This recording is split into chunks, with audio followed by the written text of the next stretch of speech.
Okay, folks, long time no hear. Some of you might have heard that I've ended up on the receiving end of the healthcare system last year with a badly broken arm and ended up out of action for quite a long time. Many interesting lessons in that and a worthy topic for a future podcast as I was grappling with the fear of never being able to use my limbs as I used to. So in my effort of returning to regular podcasting, it is quite fitting that we should start by talking about fear and how it is such a common feature of the cancer experience. And as it is often in life, the greatest fear in life is not what is, but rather what could be. Not the known, but the unknown. For cancer survivors, that burdensome unknown is the fear of cancer recurrence or progression, which is often incredibly pervasive and deeply disturbing. So how can you overcome something that is so intangible and yet so real? To find answers to these questions, let me introduce you to two of the world's experts in the area of fear of cancer recurrence, whose work is really changing the field of cancer supportive care across the globe. I'm Bogda, and this is Supportive Care Matters. My guests today are two researchers from two different corners of the globe who are leading experts in the area of fear of cancer recurrence. Together, they're making huge steps in addressing this burdensome problem. Let me introduce you to Professor Sophie Lebel from Ottawa, Canada, and Associate Professor Ben Smith from Sydney, Australia. Dr. Lebel is a clinical psychologist and a professor at the School of Psychology at the University of Ottawa. Her research focuses on cancer survivorship and psychosocial interventions, and she won the Bernie Fox Memorial Award from the International Psycho-Oncology Society in recognition of her work. Associate Professor Ben Smith is a Cancer Institute New South Wales Career Development Fellow and Senior Implementation Scientist at the Daffodil Centre, Cancer Council New South Wales and University of Sydney Collaborative. Ben leads the Daffodil Centre III Innovation Implementation Impact Stream, which produces evidence supporting implementation of innovations to positively impact cancer control and care. Sophie and Ben, welcome to the podcast. Thank you. Happy to be here. Thanks for having me. All right. So why don't we start with some basics? What is fear of cancer recurrence? Okay, maybe I can talk a little bit about that. So fear of cancer recurrence, we came together as a group and defined it as the fear, worry, or concern that cancer may come back or progress. So there's a couple of things that I really like about this definition. First of all is the possibility that you could experience a range of emotions ranging from a concern, and everybody has a concern about fear of cancer recurrence, to something more severe like worries about your cancer coming back. And we had discussed, not just recurrence as in no evidence of disease that you get a recurrence, but also a definition that allows for people who have stable cancers but are concerned about their cancer worsening, progressing. So this definition at the time was meant to include all these different presentations. And why does it matter? What is the impact of having fear of cancer recurrence or fear of cancer progression? Well, Bogda, as Sophie said, we know that almost every person affected by cancer experiences some degree of worry or concern about their cancer coming back. But for about 40% of people, those fears or worries have a big impact on their life and are associated with distress and poorer quality of life. And for about 1 in 5 people who experience severe fears or worries, can really stop them from planning for the future and engaging with important or valued activities such as their work or their family. So, and it's, I guess, important to note as well, it's not something that just affects patients, it affects caregivers, sometimes even more so than patients and survivors themselves. And we know that it has an impact on the healthcare system as well, because people with higher levels of fear of recurrence do tend to seek medical reassurance more commonly to help reduce those fears. So it burdens patients or survivors, caregivers, and the system, and is associated with, poorer mental health and quality of life. So clearly an important problem that is relevant to many, if not all, people with cancer. But as you've pointed out, while everybody might have concerns about recurrence, not everybody experiences the level of disability that you have just outlined. So are there any particular individuals that are more at risk of disabling severe fear of cancer recurrence? You touch upon an important point here. When we talk about disability, fear of cancer recurrence, to me, it's important that we distinguish people that have normal fear of cancer recurrence or people that have occasional fear of cancer recurrence, let's say when they're going back to their annual, oncology appointments, to those that are part of our interventions. And these are people that have, very frequent worries and sometimes tell us it's almost like a daily concern.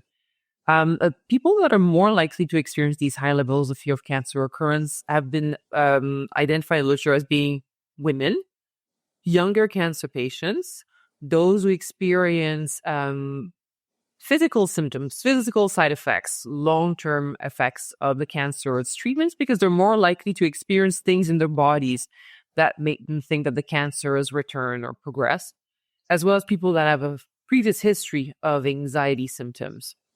And one thing that I often get asked by oncologists or other healthcare professionals when I do presentations on fear of cancer recurrence, people often ask me, but wouldn't it be somebody with a higher stage or somebody that's more likely to experience a recurrence? So let's say people that have a 30% chance of recurrence or a 50% chance of recurrence. Well, clearly they think that these people will be more likely to experience fear of cancer recurrence than those that have maybe a 5 or 10%. And there is no good evidence in our science that shows that people with, higher objective risk of recurrence are more likely to worry. It's really what people perceive their own risk or subjective risk to be that seems to drive fear of cancer recurrence. I think that's really important for how we address fear of recurrence in practice because, some of those clinical variables that you'd expect to be associated with it, just those relationships aren't borne out. So it makes it quite difficult for clinicians to identify who might be most likely to experience these fears. And the other thing to note is that people often expect that they'll reduce over time, but we know that people can experience these fears or worries many years down the track. An example would be men with testicular cancer. I mean, they have a very good prognosis and low risk of recurrence after 5 years, but we still see men 10 years post-treatment who are quite worried about the risk that their cancer will come back. So really what you're saying is that you cannot make an assumption that there is a particular cohort of patients who would be more likely to experience fear of cancer recurrence or a particular cohort that wouldn't, and therefore you should not intervene or assess them for this being present, because that is really there isn't a perfect predictor of who's likely to be at risk. Correct. And I think we both say that it's important that people get asked repeatedly about their levels of fear of cancer recurrence, both caregivers and patient survivors, because as we said, fear may persist for years. And some people experience a fear that's quite specific to like just coming back to an oncology center or waiting for test results. So it's important that we test people frequently, that we measure their fear of cancer recurrence, not just at these moments where it's normal for most people to get anxious while they're waiting for their test results. But some people will worry outside of those. So we believe that it's important that we ask these questions as part of routine care as often as possible. So you're already touching on what it is that could be done, and really asking questions about the fear of cancer recurrence is potentially one of the interventions. But what is the state of evidence on sort of interventions? What do we know in terms of what is potentially efficacious? So there's a good state of literature at this point. So we've come a long way in the past 15 years with many interventions of being tested through randomized control trial. We now have 2 meta-analyses, several systematic reviews, probably a dozen systematic reviews that have been published all in the past 5 years, and all point towards these interventions being efficacious at reducing fear of cancer recurrence. And a range and breadth of different interventions are available. Most of them are brief, so brief, usually cognitive behavioral interventions will be effective. And in about sort of a 6 to 7 session range. And we found good evidence for group interventions, individual interventions, what we call blended interventions, so a mix of in-person and online. So there's a lot of good options out there that show that at least when you can, these studies have been conducted, in rigorous university centers, medical centers, they do work at decreasing fear of cancer recurrence. Yeah, I think it's important to note, though, that most of the interventions have focused on the group of patients that are experiencing severe fear of recurrence.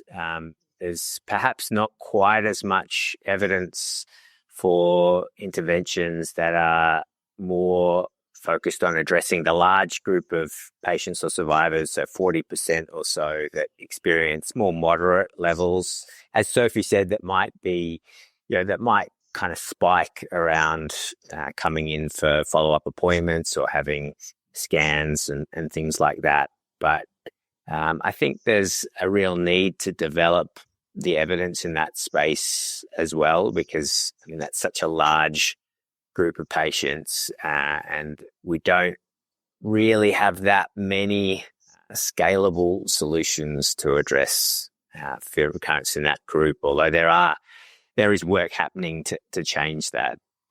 I think we need to look more closely at online interventions, but noting that they may not be suitable for everybody. There's a lot of work that's happened.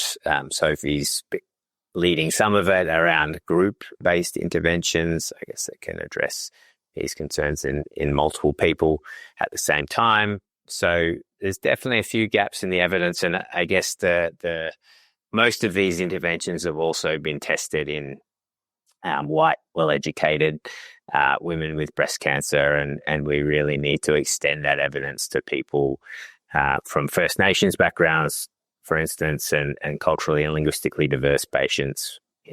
There's a big lack of evidence on how we best support those groups. Can I pick up on the issue of the difference, if any, between fear of cancer recurrence versus fear of cancer progression, and the level of and the evidence available in terms of interventions for those? Because I would imagine it's a different scenario where you have somebody who theoretically should be reasonably well with no evidence of cancer versus somebody who's living with the symptoms of cancer or cancer treatment and regular visits to the cancer center. Is there a difference in how much evidence for interventions is available between those two constructs? And also, is there evidence in how efficacious the interventions are for both? Or is it reasonable to say that fear of cancer recurrence and fear of cancer progression are really the same? Wow, that's a really good question, or questions. I think really the jury is still out on that. So fear of progression is sort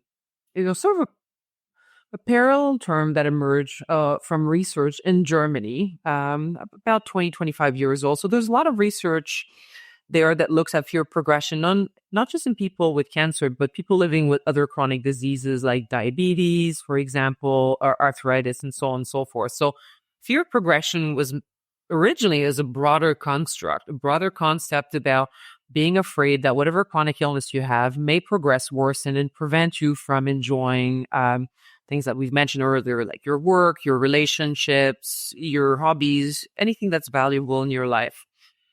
So fear of cancer recurrence and fear of progression have sort of developed in parallel with, at first, people just using the term interchangeably. And sort of depending on where you were based as a researcher, you tended to use fear of cancer recurrence, maybe in North America.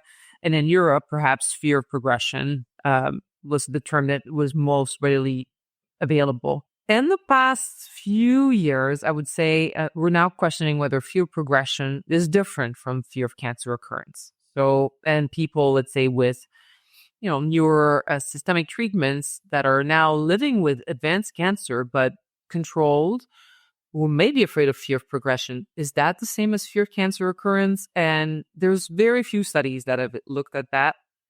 And there seem to be some small differences in terms of how closely related these things might be to things like death anxiety. But I would say really right now, we're not 100% sure.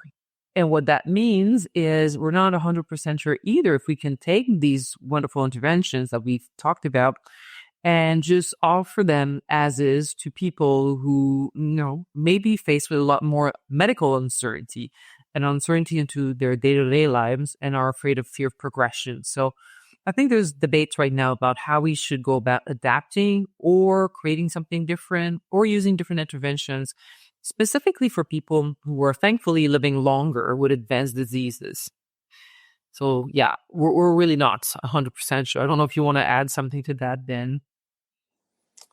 Yeah, I think, Sophie's given a great answer. And we do need to do more work looking to see whether the same kinds of interventions for fear of recurrence may also help people with fear of progression.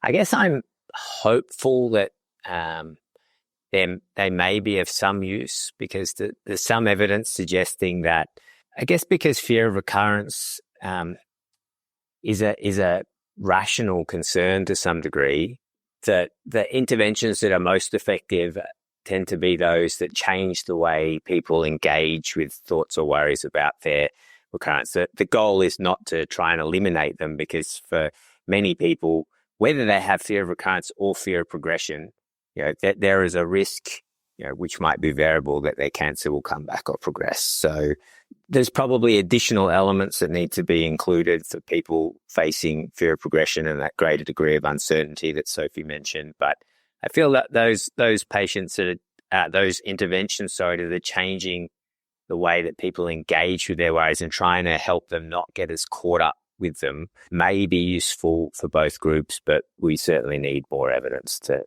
determine that. So let's have a look at what it is that we can do with the evidence today. And as a practicing oncologist, I'm keen to know what I can do right here, right now, with the evidence that's available to me and my colleagues. How can we best support patients, aside from just saying, I think we just need to refer them somewhere so we don't have to do it? So help us out. What do we do at the coalface?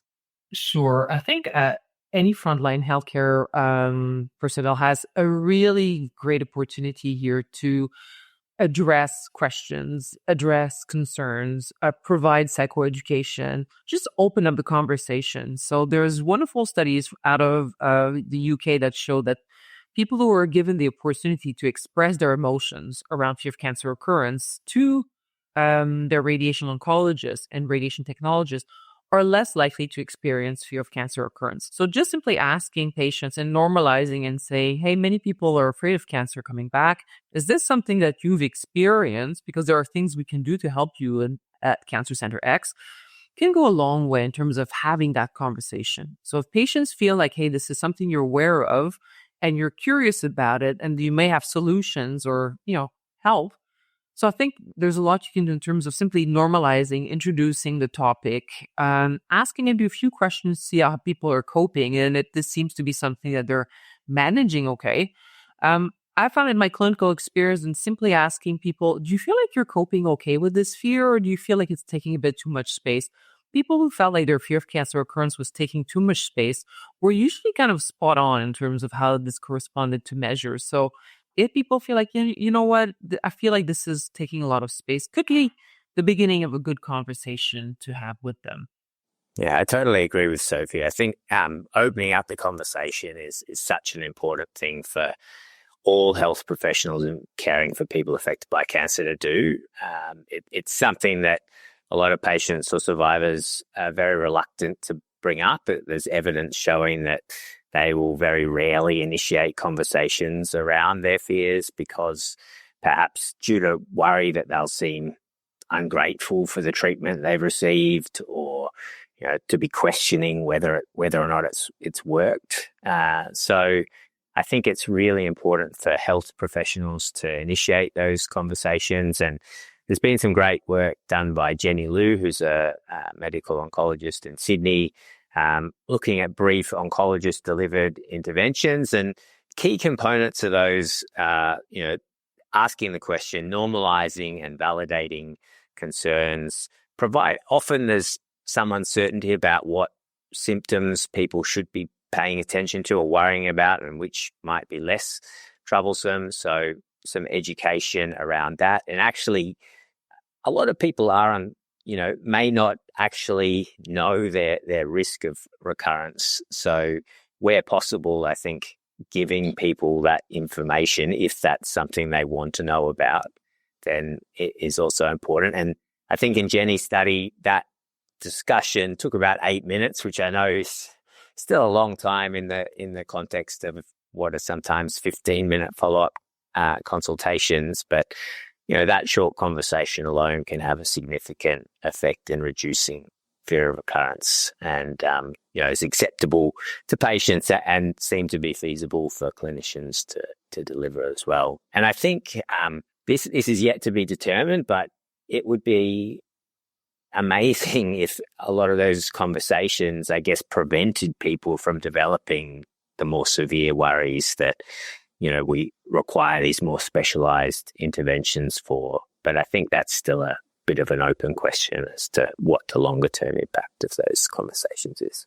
Yeah, and I think also there's good. You can encourage good coping strategies. So there's things that are proven that could help, such as encouraging patients or caregivers to talk about their fears with other people, encouraging them maybe to join a support group if that's something they would like to do, encouraging them to attend an education session about signs and symptoms of recurrence if that's available at their cancer center, encouraging them to exercise, to follow the guidelines around surveillance, encouraging them to, lean into their religious or, spiritual beliefs if that's something that works for them, to journal, to practice gratitude, to, do things that reduce their levels of stress and engage in self-care.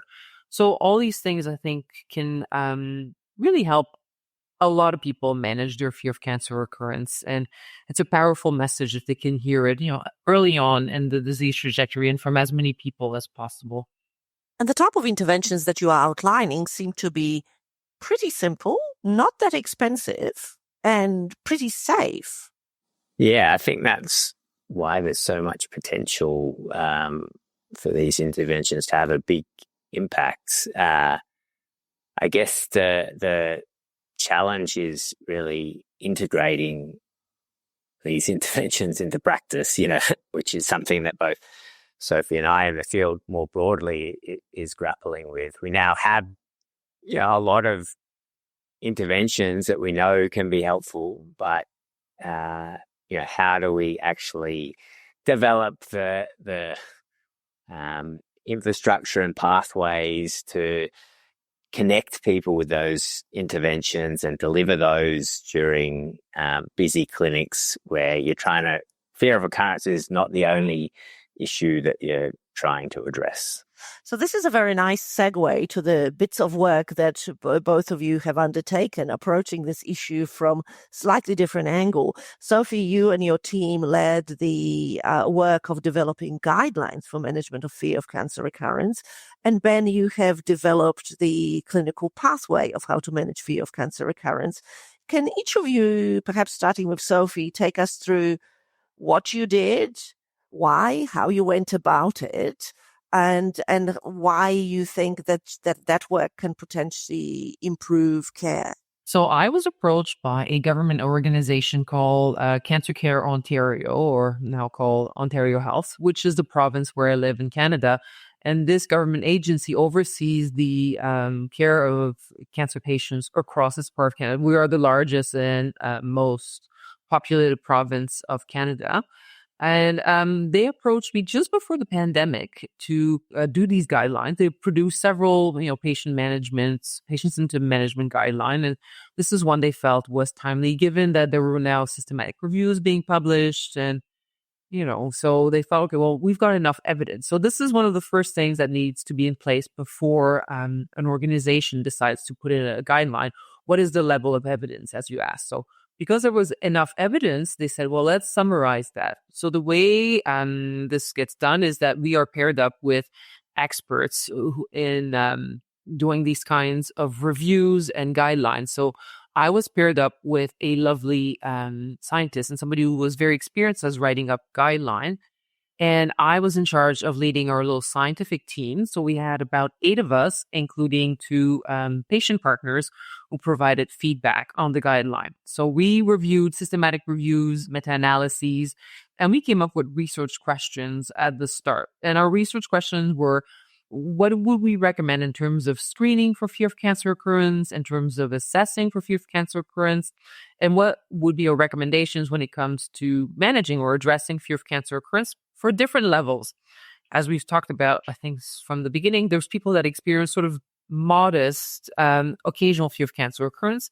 There's some that experience it a few times a year. And then there's these higher levels of fear of cancer recurrence that become quite taxing. So we came up with recommendations at all these levels.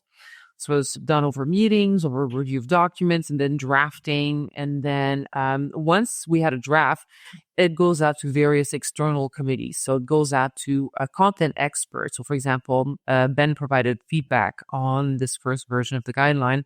And then it went out to clinicians. So a very large number of clinicians, oncology clinicians, provided their comments about the usability, readability of the guideline. And we try to summarize and, make sure that the key points are coming across, because sometimes these guidelines can be perceived by cancer organizations as, oh no, something else I have yet to implement. And, they're quite large. This is at least 70 pages. So we're trying to boil it down and to do a lot of knowledge dissemination efforts after. So I've made several presentations to different government structures to try to see how we can implement the guideline. And this is where it circles back to your point. A lot of these recommendations are sort of practical, common sense, and are using tools and services that are already available. But it's how do we put them in a coherent pathway, which is why I really admire Ben's work. And how do we make sure that the right person gets the right level of intervention at the right moment? And this is where I think our work is complementary, because we are making these recommendations. But in all honesty, I think what's happening is there's a lot of enthusiasm for the sort of exciting psychological interventions, the 6 weeks, 7 weeks. We have one of our own called Fort. So cancer centers are really interested, clinicians are interested in having this intervention available. But there's the whole background about how do we screen people? How do we assess? How do we make sure that we refer them? How do you refer them? Which is yet to be sort of tested, implemented, and really rolled out in Canada. So then what about the pathway? How does the pathway fit into it? And how did you go about developing one?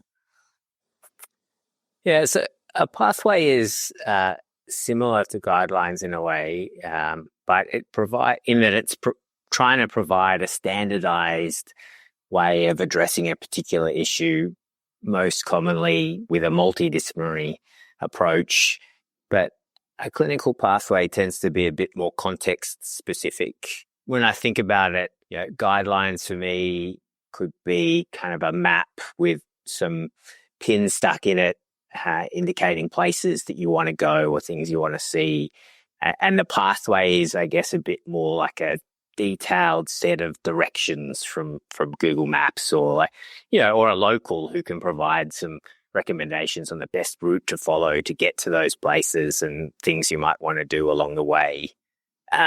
So an example would be screening for fear of recurrence in the guidelines that Sophie and her team have produced. One of the key recommendation is to use a brief single item tool that both Sophie and I have worked on validating to screen for fear of recurrence.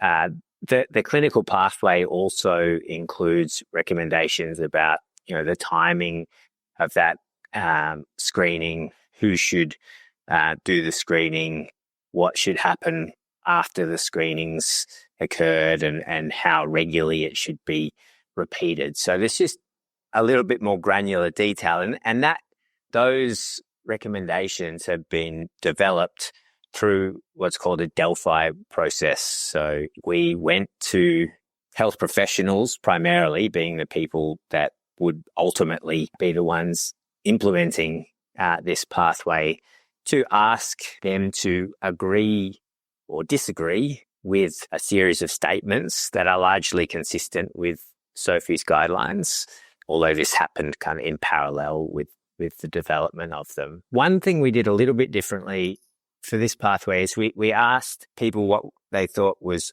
optimal, or to rate how optimal the recommendations were or statements, as well as how feasible they were, because I guess we really wanted to know, what is going to be best, result in the best outcomes for patients in the views of clinicians and experts in this field, but also what are we actually going to be able to implement in practice, and what strategies do we need to overcome those barriers. Yeah, the pathway is really just a slightly more granular and context-specific guide to addressing this concern in practice.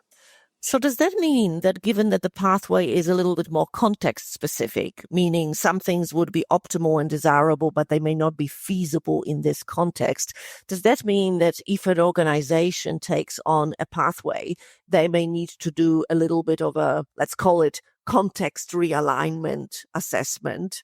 Do we actually have the staff?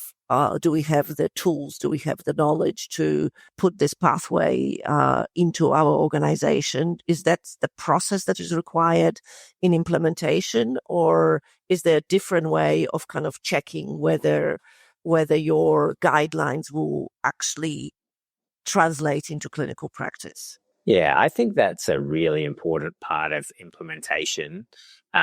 Is, I guess, now we have what you could say represents an ideal pathway consistent with the guidelines to address fear of recurrence in clinical practice. But obviously, every different site or system is going to operate differently in terms of the way that they're already addressing this issue, the resources that they have available, and their capacity to, I guess, introduce new innovations. So I think mapping the pathway against the existing workflows and processes at a site or system level is a really key area to minimize that concern that, this is just another thing that people being asked to do. And one example of that would be, for instance, in Australia, patient-reported outcome measures are more commonly being used in practice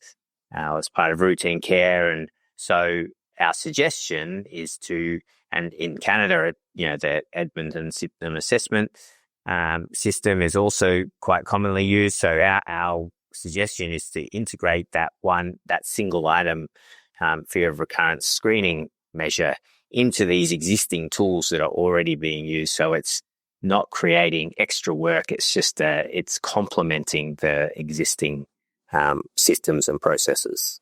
I feel like this work, it seems like it's a lot of work, but it's necessary. So I'm in the process of implementing a fear of cancer recurrence intervention across 5 Canadian cancer centers. And with each one of them, we had to almost develop a quasi pathway, not at all as elaborate and as complex and thorough as the one Ben has proposed. But with all of them, we needed to basically figure out how do we get person A screen, assess, and into a fear of cancer recurrence intervention. So all cancer centers will have their own strengths and sort of barriers. So we needed to help work together to figure out what those are and engage in multiple conversations to try to come up with something that is a pathway that's sustainable for each cancer center. And while there are many similarities between them, each of them work in a slightly different way. So there's tweaks, basically. So I think having a pathway like the one Ben developed is great, because then you start with some sort of idea about how you can go about it, and then we can adapt and modify with each cancer center. And I think that really illustrates that the certain building blocks of it are very similar. Every aspect of it includes initial assessment, screening, assessment of severity, referral, etc., and that is evidence-based, but also context-specific. Yeah, that's right. I think the two things are very complementary. The pathway, as Sophie mentioned, may help implementation, and that's what it was designed to do by, I guess, providing a more detailed map of how this could be implemented that different organizations can then adapt. I think the one difference between the pathway and the guidelines that I've been thinking about a lot recently, and I'm very curious to see how this plays out in practice, is that they both recommend kind of a stratified approach to addressing fear of recurrence.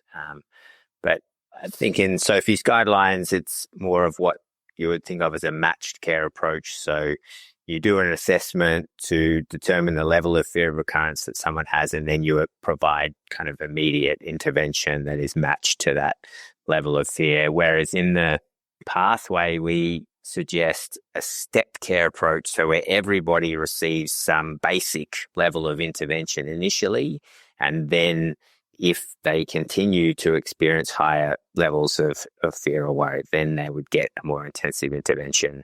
I guess I've been looking at some of the qualitative data that we collected during the development of the pathway, and it's even though I think there could be advantages to taking that step care approach, as we discussed earlier, perhaps you would actually prevent some people from developing more serious concerns with that more basic kind of brief clinician-based intervention.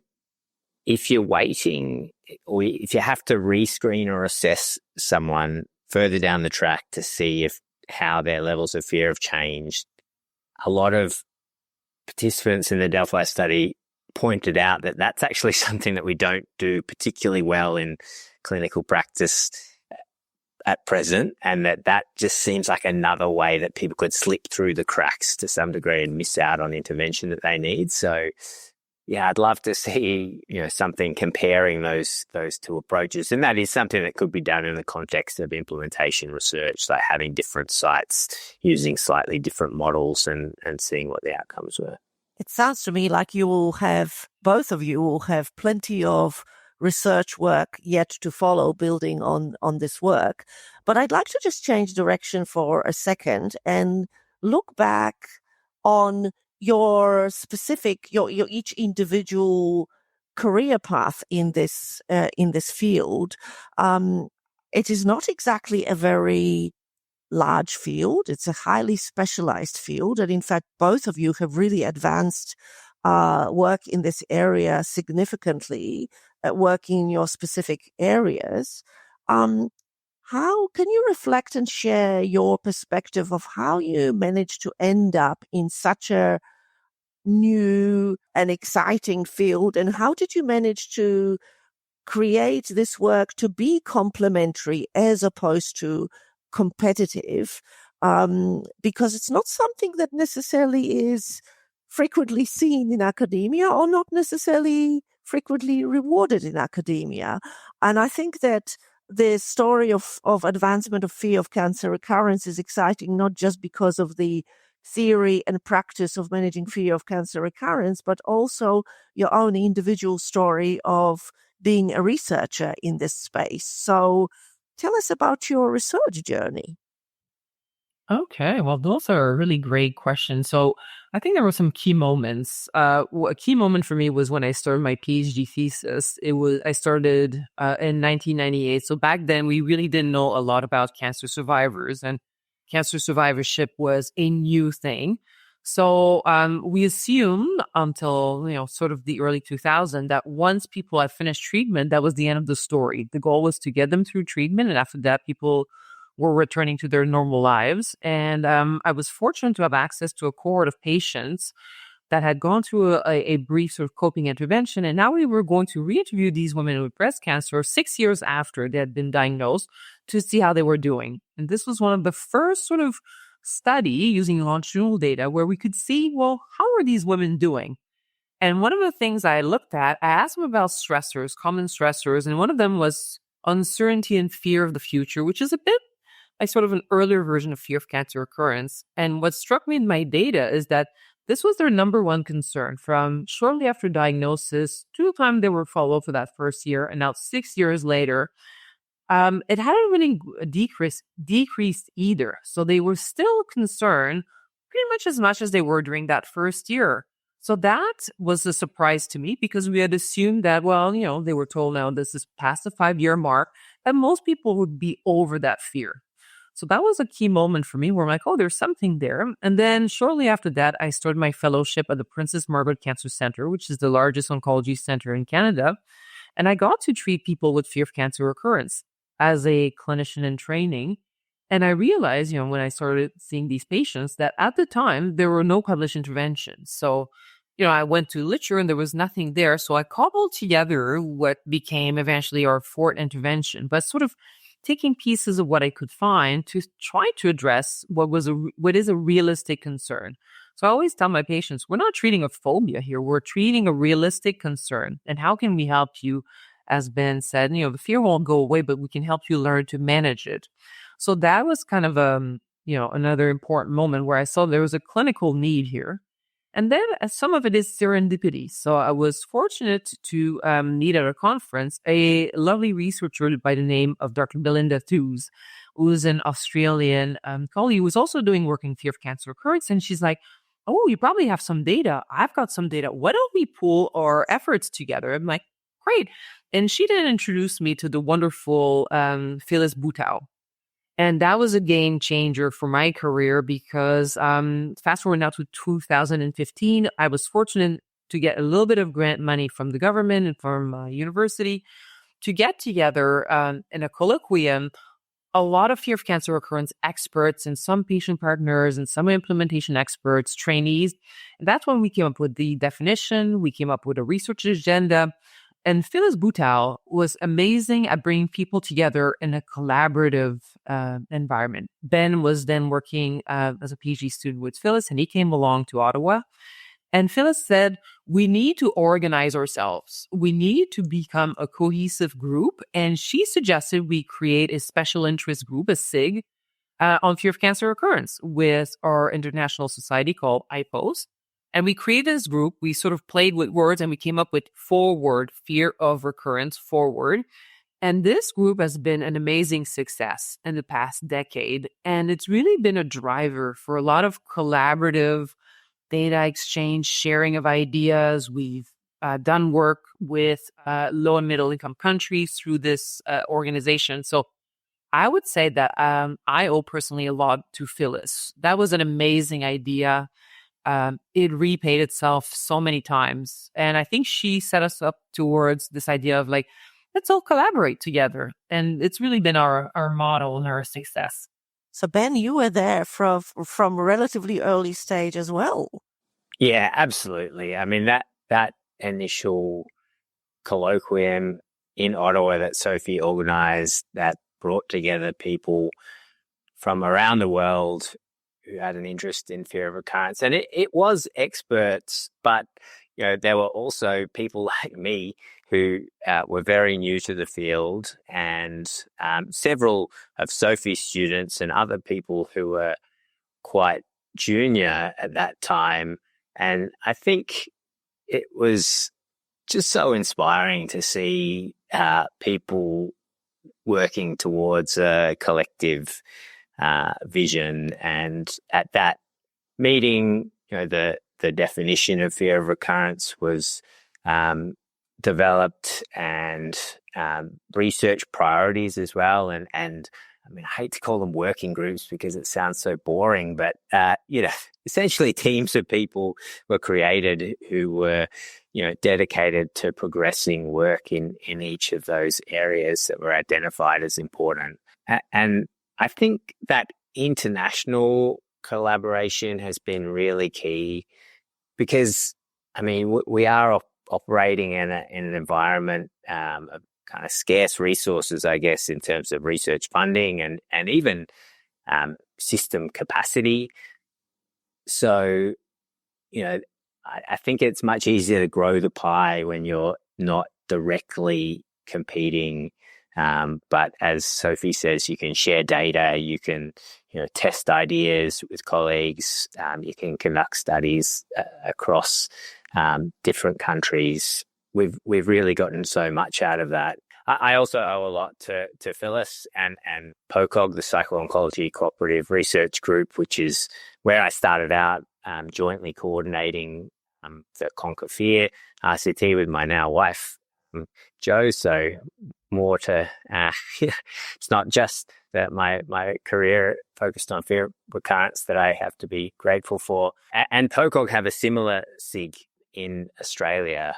I guess though that, there's still maybe a little bit more competition than would be ideal. And we've really managed to avoid that as an international collaborative group. I think it's a very important point, Ben, that you emphasize that very often in the times of great scarcity, the competition tends to sort of get the upper hand, where in fact, if you look back at a long trajectory, going back to, 20 years or so for Sophie, what started as an important clinical observation really grew through collaboration and collegiality and seeing the long-term vision and the long-term big picture. And I think that that's actually quite reassuring, and perhaps maybe even more now because we live in the world of great sort of scarcity in general, not just in research and not just in medicine, that it's worth remembering that collaboration ultimately wins in the long run. And mentorship too, as Sophie mentioned. I mean, Phyllis was a mentor for Sophie. I mean, Sophie's been a great mentor for me. I think it's, where possible, senior people in the field need to be making opportunities for the next generation, where I think things can become, I guess it's tempting when you're competing for scarce resources for, to put the high-flying prof as CIA on every grant. But that doesn't really build capacity in the area. And I think the leaders in this field, Sophie and Phyllis and others, have been really generous in providing opportunities to the next generation, their students and postdocs and the like.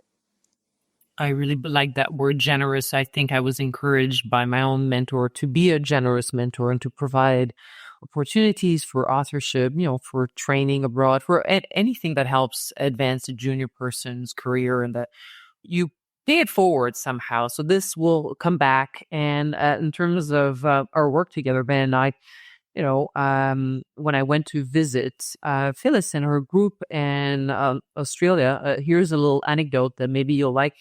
I was looking for a place to stay in Sydney. I was going to be there for about 8 days, and Ben generously offered to have me over at his place, him and his wife. And I said, yes, sure, I'll do that. And it was the beginning of a collaboration that's lasted now over a decade, and the beginning of, one of my dearest research collaboration. Whenever I go to a conference, I say that Ben is my fear of cancer recurrence bestie.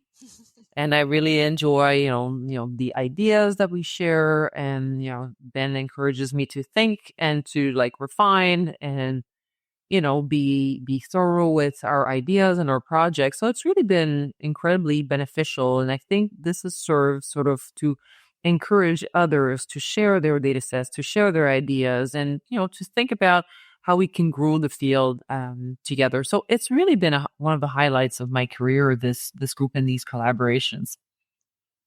It's a wonderful anecdote to end this podcast on. Ultimately, everything that we do is so incredibly personal, and that's what makes it important. So thank you, Sophie, and thank you, Ben, for joining me. It's been a wonderful discussion, not just about the science and implementation of fear of cancer recurrence, but also the joys and opportunities in collaboration, mentorship, friendship.